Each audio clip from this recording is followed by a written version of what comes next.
आज आपको मैं एक मज़ेदार कहानी सुनाती हूँ। जय माता दी।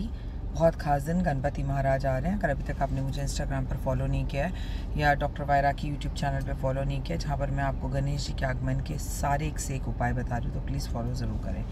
अभी आपको ये कहानी ज़िंदगी के बहुत सारे चीज़ों के बारे में बताएगी। कहानी को अंत तक ज़रूर सुनिएगा। सच में बहुत अच्छा इसका जो रिज़ल्ट है ना, जो हमें समझना चाहिए, वो आज के लिए बहुत ज़रूरी है। एक बहुत बड़ा व्यापारी था, बहुत अमीर हुआ करता था, लेकिन अचानक से उसकी लाइफ के अंदर क्या हुआ, प्रॉब्लम्स आनी शुरू हो गई और उसकी लाइफ के अंदर जितना भी धन दौलत मान सम्मान प्रतिष्ठा था वो सब खत्म हो गया। वो बड़ा परेशान हुआ, उसे समझ में नहीं आया क्या कि ये सब मेरे साथ क्यों हुआ, लेकिन इसका कोई रिजल्ट भी उसे नहीं मिला, वो ज़ीरो हो गया। उसकी बीवी ने उससे कहा कि जब तुम बहुत अमीर थे तो तुम्हारा जो रिश्ता था ना वो राजा से बहुत अच्छा था। जैसे कृष्ण जी के पास सुदामा गया था, ऐसे तुम सुदामा बनकर उसके पास जाओ, वो तुम्हारी मदद ज़रूर करेगा। उसने कहा बात बिल्कुल सही है। वो राजा के पास पहुंचा, उसने अपनी सारी विधा बताई। उसने बोला, अरे यार दोस्त, तू इतना परेशान है, तू पहले क्यों नहीं आया, मैं तेरी मदद करूँगा, लेकिन मेरी एक कंडीशन है। मैं एक अनुशासन को मानने वाला राजा हूँ, तो मेरे यहाँ पर कुछ अनुशासन चलते हैं। देख, दोस्ती अपनी जगह है, लेकिन मैं अपने रूल्स अपने बेटों के लिए भी नहीं तोड़ता, तो तुझे रूल्स फॉलो करने पड़ेंगे। उसने बोला हाँ ठीक है।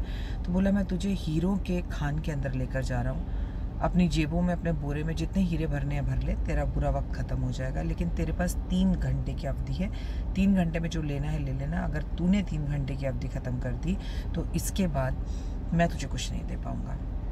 उसने बोला ठीक है, कोई बात नहीं, चलो मदद तो करा। वो भाग गया। इतने हीरे इतने हीरे इतने हीरे, पूरी खान हीरो से भरी हुई थी। उसने जेबों में थैलों में भरना शुरू करा।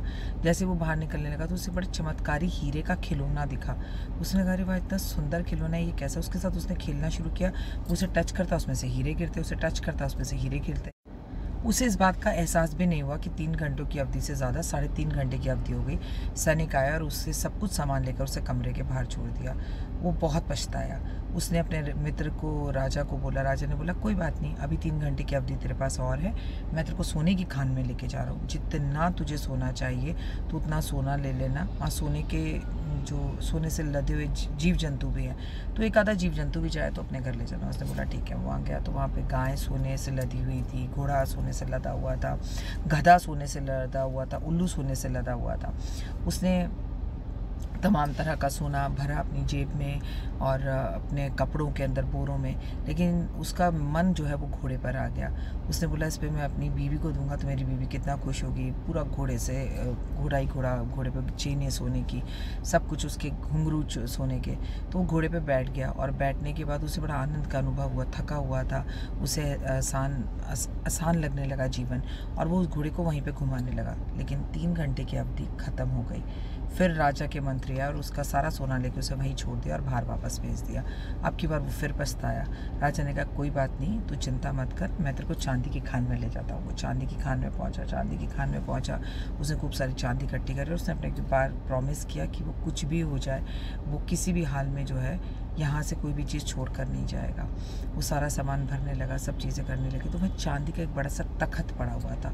उस पर जाकर वो लेटा, उसे नींद आई और वो सो गया। 3.5 घंटे की अवधि ख़त्म हो गई। राजा के लड़के आए और उसे बाहर कर दिया। राजा ने कहा, सॉरी भाई, अब हम कुछ नहीं दे पाएंगे तुझे 3 मौके दिए, लेकिन इतनी गरीबी आने के बाद भी तेरा दिमाग एक जगह पर स्थिर ना होकर 10 चीज़ों को एक साथ करना चाहता है, तो भगवान भी तेरी मदद नहीं कर सकता।